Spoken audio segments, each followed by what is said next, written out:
social media, it's ruining the kids. It's the plague, it's the devil, it's beleaguering us. It's the thing that's going to be the downfall of society. Blah, blah, blah, right? So the idea that social media is anything other than a technology, I think is fairly farcical, and in general speaks to alarmist, you would say, do-goodery from the usually, I want to call it the conservative side. Is to say society's worse now because we have social media, and social media emphasizes certain deleterious parts of society, and in doing so allows our youth or corruptible people in general to pursue things that are negative to their own existence. It's how do we keep people from themselves? And all they're doing here is moralizing technology for reasons I don't really understand. Social media is nothing other than just technology, and so it doesn't have a moral basis. It just is. Western society, Faustian man, the Gothic soul, imbues its techniques in every facet of society. It doesn't matter what it is, social or it's private or it's galvanizing new rocketry machines, whatever it is. This is what our Gothic soul tells us to make everything bigger, faster, stronger, more often, cheaper. And so doing that and tuning it to social media has the same outcomes. There's nothing that isn't being done or seen or spoken of that hasn't been done before, previously, in any other society, in any other age. But what it is a very easy touchstone for the moral outrage. And this goes back maybe to the ex-Christian, irreligious people who you lose the devil as the antithesis of your being, this evil, chimerical figure, where maybe it's real, maybe it's not, is now something else. We've transplanted that feeling. So you have to have an enemy. Who's your arch nemesis? Well, because it was previously historically religious, it was that sort of connotation toward the devil or Mephistopheles or whoever, then now it's actually other things. And we impute that feeling toward other, we can say, denigrating forces or retrograde forces, or what we think and we determine those things to be. And it could be any moral panic from any age, but the criteria is very same. And it's always trying to, as I said before, arrogate certain moral, ethical underpinnings. And ultimately, it's casuistry, if it is moral at all, which I'm not being convinced that it is.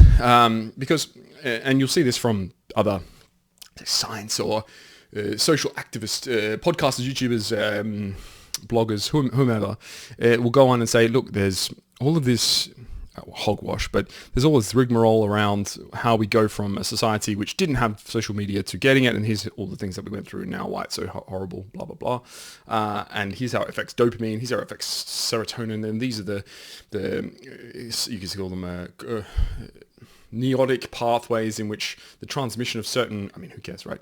This is all just science gobbledygook for the fact that social media is just an amplification of the exact same things we've already been thinking, saying, doing. There's nothing else to it. The moral outrage is really just because we're bored, I think, mostly helicopter mums having something else to be panicked about. Because obviously in the 80s it's pedos, in the 90s it's what's in the food and the water, and then in the 2000s it's I guess MSN chats, music. I don't know. There must have been some video games, probably D&D, something like that. And then now, obviously, in the 2010s, it's social media. So, in any case, we're just continually progressing on this framework here around what do particularly Western mothers aged between 35 and 60 care about because they're bored with their lives.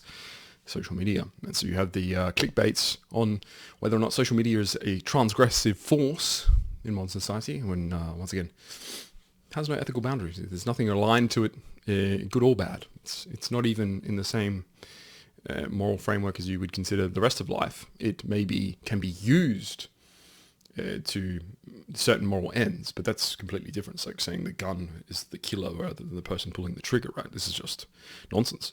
So I think what we're seeing, and this is maybe where we all get a bit peeved, is we have to look at NPCs now and see them, come face to face with them, basically without our own volition. So if you're on any social media platform, and I've hopefully done a comprehensive job here and shown you that there's at least 10, I googled actually social media and it didn't show X. So I wonder if Google has some enmity towards X. Probably does. Anyhow, the social media platforms, as we're probably all aware, have different facets, the different basically degrees of sharing a platform to discuss and or something centered around a topic. And so for Instagram, it's pictures. For Facebook, it's stalking your old school friends. TikTok, it's for ADHD kids. Telegram, I actually don't know what Telegram is. YouTube is for the obviously galaxy-brained individuals. LinkedIn for the robot NPC worker types.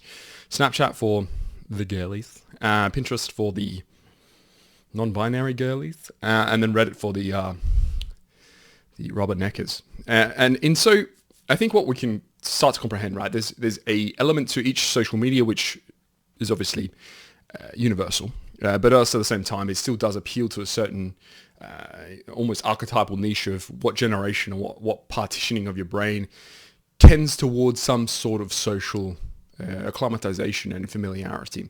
How do you affiliate yourself with people? Usually, like if you're drinking out in the pub, or if you're normally one to go and play tennis with your friends, or you go for walks or hiking, or if you want to do knitting, or you join a book reading club, or if you're a photographer or a pervert, whatever it is, there's a social media platform engineered for you.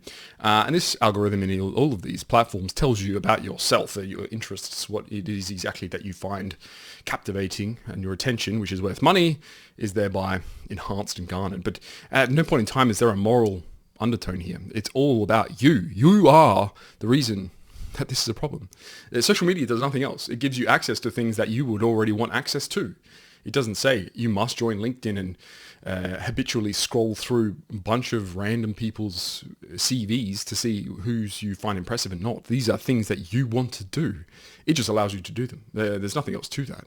So if you think of a platform as a problem, and you're participating in the platform, it's take the old adage, if you're stuck in a traffic jam, you're actually part of the traffic jam. So it's not that you're somehow obviated or able to abrogate out of the responsibility here. You are having to own this. The problem is you, and so not me. Obviously, I'm perfect and saintly, but in general, the issue you might have with one of these platforms is definitely down to your own proclivities. Now, I think, in general, as I said before, NPCs have always existed from time immemorial. There has just been people who are not that engaged with what they do and think and just try to exist. It's the fellahin life. It's an unexamined life, and that's fine. That's how they tend to go about it. We never had to know that much about those people, more so now than we do ever. But you can still tend toward, you could say, reflecting and making sure that you're trying to avoid those places as best as possible where you would be suffering through that. And then you have the humor scale of, the reflection of one platform making fun of another platform, and that platform, cascading effect all the way down to the most ironic platform who's somehow superior in this chain of irony. But and in general, I think that the way we start to position ourselves in relation to social media tells us mostly about our stage of life, and also where we find the most community, and the value there is obviously with the other people who join. No one uses MSN Messenger anymore because no one else is on MSN Messenger. No one uses, showing my age here, Flickr, because Flickr is an obsolete technology platform for sharing pictures. So the idea is also that people, the network effect here is at play, is that once you have a certain demographic joining, then the other people in that demographic tend toward wanting to be there to not miss things. So you have this FOMO, and all the connotations therein of FOMO.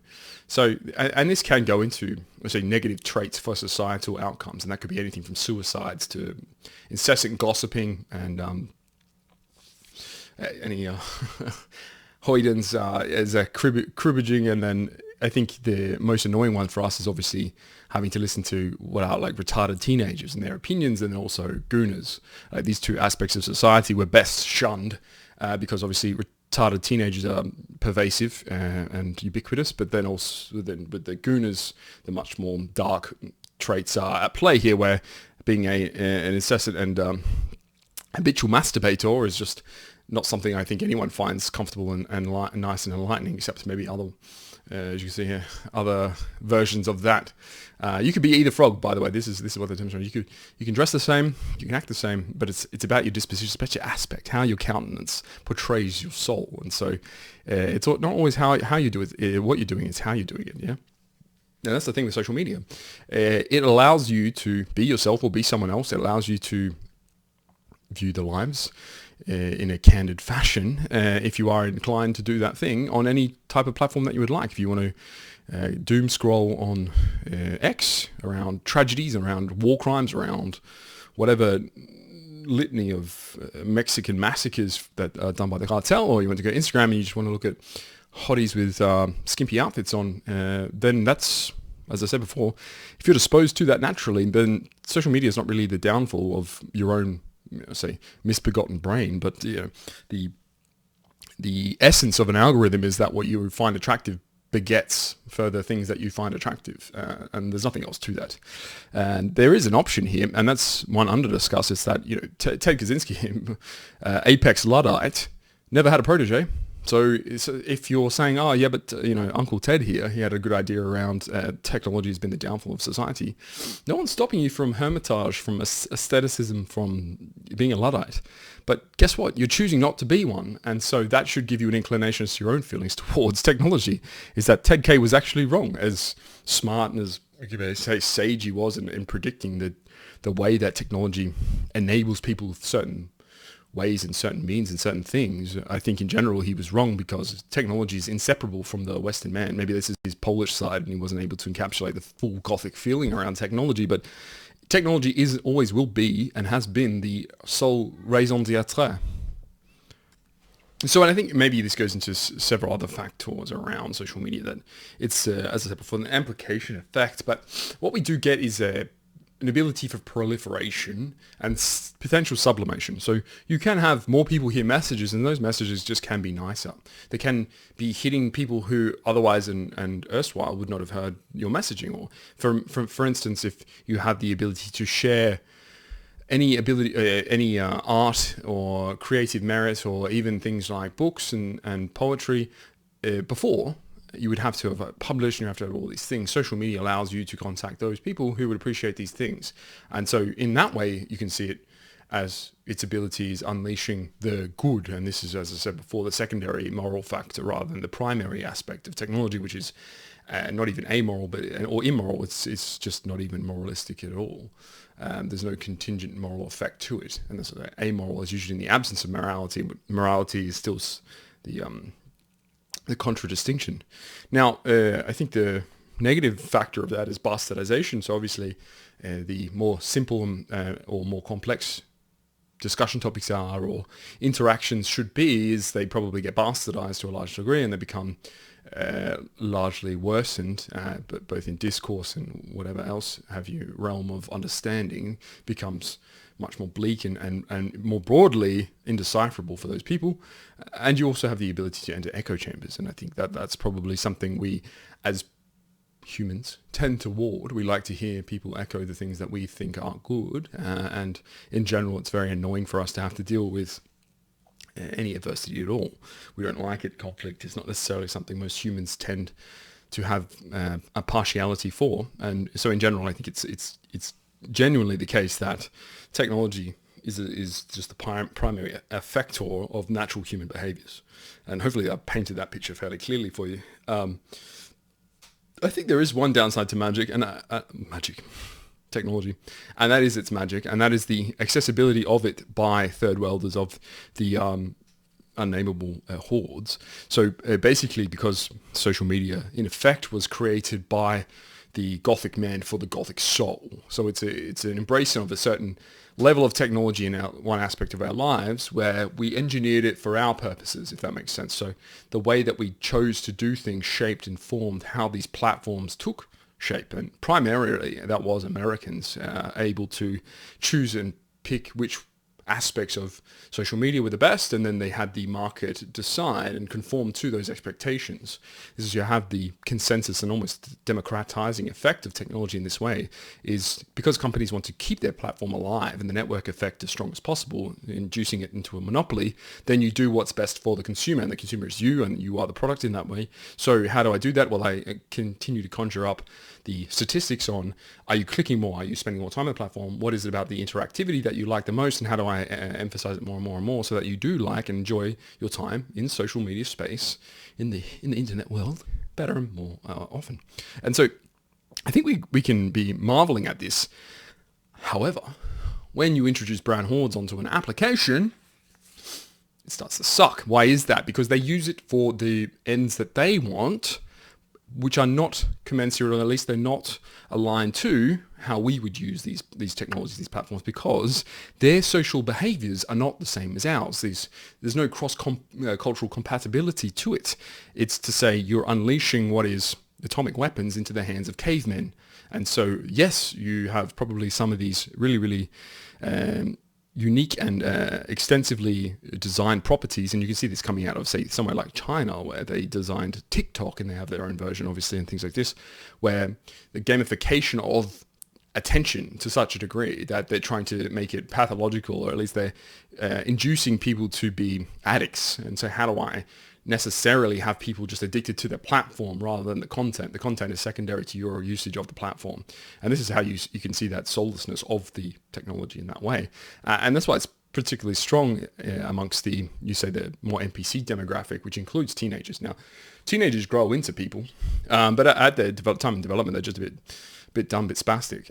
So nothing wrong with that. We all went through it, but it's to say that the technology platforms are not reflective of the Gothic soul. When you're between ages of 13 and 20, you develop into them, and that's why you can see the proclivity for different platforms as you age and as your interests change, mature, and things like this.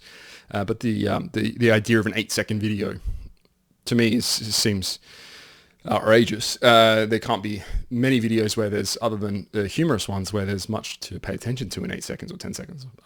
And then girls dancing to music is obviously something that's best left unsaid around why would you bother.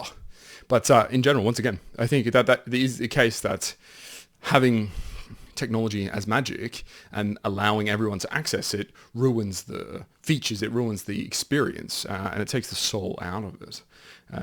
You also have this political alignment with technology, because once the powers that be see the effect of it, see the magic and the power to it, then they try to transform it to allow themselves to maintain a certain power base upon the people, because when you have people interacting, it becomes the nexus for all human interactions. Where Facebook got in so much trouble around election times, and going forward, that places like Palantir and anything that's able to take metadata and data from voters in any way, shape or form is going to be utilized as heavily as possible to be able to interact with potential votes. And you'll see this, have seen this, and you'll see this effect stronger and stronger.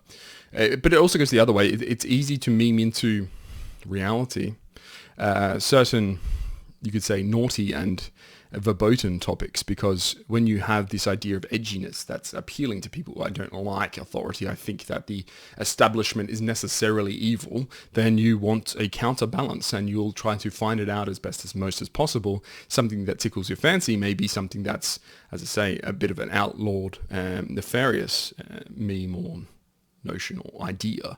What is it that I'm not allowed? The wrong think. What is that? And then going from there, I'm going to embrace it, because that's how I define myself, as counter to the mainstream, counter to the normie view, something like this, which I think gives an idea, gives this insight into our own impulse, how we tick. You can do a self-reflection. You go into your social media and you look at the algorithm. How is it set up for you? What are the things that you have been clicking on? That may just be who you are. It could be the most powerful tool for at least superficial psychological research. What is it that you like? It's the things that you're being shown. And because that is the way that they showed it in the format, so you can almost take it out one step and say, what platform do I use the most? Have a look at your phone. If that's the place that you use the most, that might even be a good reflection on. So I use the type of device and I use the type of platform to look at a certain content. What does that say about me and my interactivity? Because nothing's stopping you from logging off, killing all your accounts, and reading a book. It's not impossible.